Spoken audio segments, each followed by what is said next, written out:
Hello, and welcome to my review of A Mind for Murder, Entering the Mind of a Killer. This is a 15 minutes short psychological horror tale from the YouTube channel The Haunt Vault. The storyline goes that Dr. Rachel Wilder's curiosity for the mind's darkest secrets lead her into a nightmare she cannot foresee. As a top neuroscientist specializing in cognitive psychology and criminal minds, she creates a NeuroLink device to uncover the truth behind serial killers' psychology. Her invention takes her into the twisted psyche of Marcus Hale, a man infamous for the gruesome murders and cold, emotionless demeanor known to many as the Hollow Man. The NeuroLink opens the door to Hale's haunting memories, immersing Rachel in a world of psychological horror. In the dim, decaying hallways of Hale's mind, Rachel encounters eerie visions and unsettling whispers, each pulling her deeper into her twisted reality. And what starts as an investigation into human darkness becomes a fight for her identity and sanity. Will she uncover the truth behind evil, or will she become lost in the shadows of Hale's mind? A Mind for Murder is a journey through psychological horror and mind-bending suspense where the pursuit of knowledge leads to terrifying consequences. So this is quite a big of a review I'm doing. It was a lot more complex than some of the other ones from the Haunt Vault.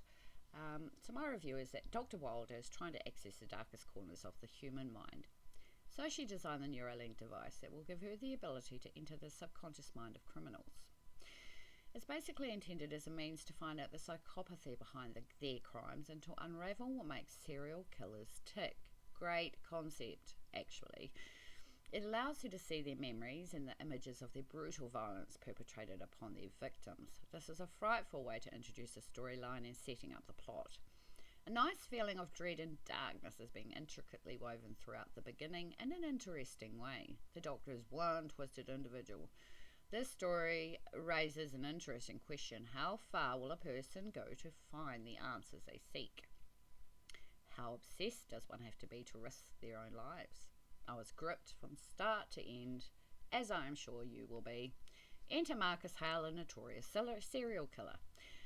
I really appreciated his characterization as it adds depth to his personality, which is clearly showing psychopathic and narcissistic traits. He's a deadly character who has meted out devastating and atrocious deeds to others, leaving behind over 30 victims. This is important to note for later on. He is described as a black hole of emotions, devoid of empathy or remorse. Great poignant descriptions. The police labelled this man the Hollow Man. And we soon discover why, and that even the police are scared to face him. But not the Doctor. She isn't at all concerned to be in close proximity to this monster or this particular inmate. I feel this is authentic in the sense that she's probably dealt with a lot of dirtbags along the way, which in turn maybe is why she becomes complacent. When she starts a NeuroLink device that has linked her to Marcus, the story ramps up a notch. The tension is building as she contemplates what she's about to do, getting into the mind of the worst scumbags to ever exist. I enjoyed the suspense building as we journey through this story. What will happen when she turns on the device? I like how the moodiness and tone changes quite dramatically as the story darkens into morbid territory. There is a great amount of emotions coming through, dripping darkness, empty voids and rotten memories from the subject Marcus. Is the Doctor playing with death? The setting changes and morphs into a cold and ominous location, which is fabulous. The supernatural and dystopian elements interlace to add layering and texture to the storyline and to the plot. And I like the way we're taken from the sterile doctor's lab to a horrifying dreamscape. The descriptive details in this scene are wonderfully creepy. In the nightmarescape, she searches for Marcus. She enters rooms full of terror, screams, whispers, ghostly apparitions with disembodied voices to help push the narrative along. There is a good amount of revelations to carry the story to the end. You can feel the sickness and madness in the narration as the more she discovers, the more her mind disintegrates. We wonder, will she find a way out? Her identity and mind is drifting into madness. I like this as it adds characterization to the Doctor in an appalling way.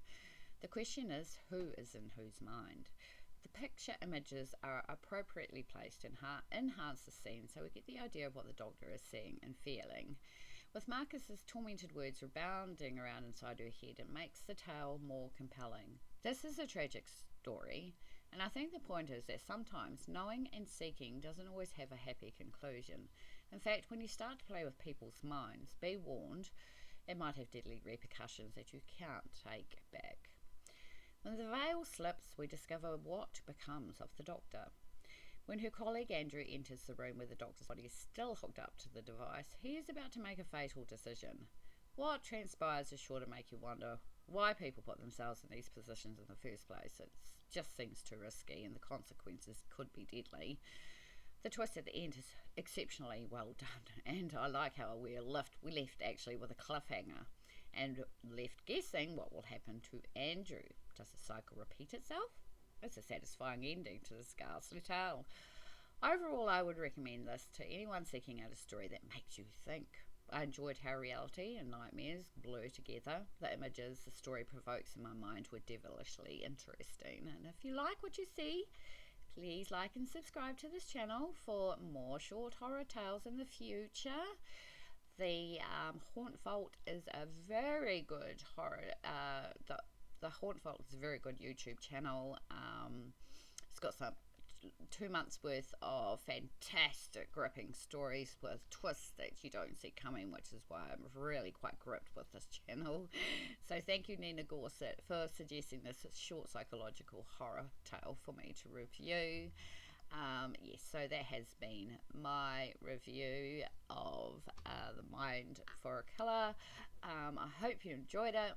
And if you like what you see, like I said, go down and subscribe. I will link everything in the descriptions. And until next time, stay safe out there.